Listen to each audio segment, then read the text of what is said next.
국가인권위원회의 꼼수 보고서를 두고 인권위가 정부의 불리한 사안을 입맛대로 숨겼다는 비판이 이어지고 있습니다. 인권위가 눈에 빤히 보이는 수를 쓰면서까지 보고서를 수정한 이유는 무엇일까요? 유지연 PD가 인권연대 오창익 사무국장을 만나서 자세한 얘기를 들어봤습니다. 인권위원회가 설립된 이유가 인권의 기준을 만들고 인권의 기준을 확장시키는 역할을 하는 게 유엔이거든요. 유엔이 가지고 있는 인권의 기준을 해당국에 어떻게 실효성 있게 전파할 것이냐, 어떻게 담보할 것이냐가 국가인권위원회의 가장 큰 설립 목적입니다. 따라서 국가인권위원회는 정기적으로 또 부정기적으로 해당국의 인권 상황을 유엔에 알려줘야 됩니다. 인권위가 해야 될 가장 기본적인 책무 중에 하나죠.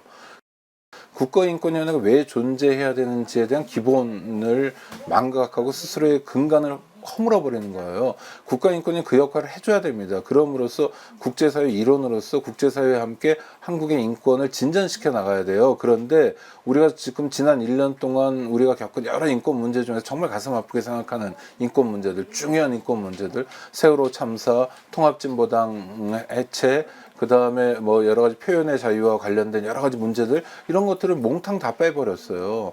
그렇다면 우리는 인권 문제가 없는, 인권 문제가 일어나지 않는 그야말로 인권에 있어서 선진국이라는 얘기랑 다르지 않은데 이건 말도 안 되는 거죠. 구체적으로 인권 문제 때문에 고통받고 있는 사람들이 있고 아직도 세월호 유족들 경우에 길거리를 떠돌고 있는 거 아닙니까? 그런 상황에서 국가인권위가 이렇게 하는 건 정말 기본적인 염치도 없고요. 상식에도 반하는 잘못된 일입니다. 무슨 진상조사가 마무리되고 뭐 법원 판결이 나오고 그 다음에 뭔가 일단락이 되고 난 다음에 보고하는 게 아니라 지금 여기에 상황을 보고해 줘야 되거든요. 지금 당장 세월호 참사로 인한 고통이 있고 세월호 참사 과정에서 국가가 어떤 역할을 했는지에 대한 심각한 의문이 제기되고 있는 상황이 그 노트에 담겨야 될 상황이지, 나중에 진상조사위원회에서 1년 반 후에 어떤 결론을 냈다는 건 중요하지 않아요. 그럼 법원 판결 난 다음에 보고하겠다, 뭐 한 다음에 보고하겠다라는 거는 다 그냥 하나마나한 변명에 불과합니다.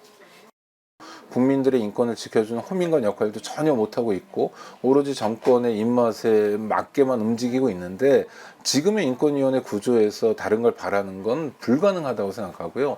현병철 위원장을 비롯한 인권위원들이 당장 그만둬야 됩니다. 인권 업무를 다룰 만한 사람들이 아니에요, 지금 인권위원들이.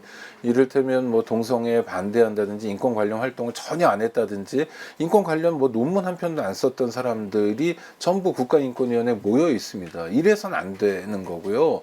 인권에 관심 있는 사람, 무엇보다 인권을 진전시키고자 하는 의지가 있는 사람들이 인권위원회 위원이 돼야 됩니다. 이건 기본이 안 돼 있기 때문에 이분들이 사퇴하고 재구성하지 않는 한 국가인권위원회는 이렇게 거꾸로 국민들의 걱정만 끼치는 이런 위원회의 위상을 면하지 못할 겁니다.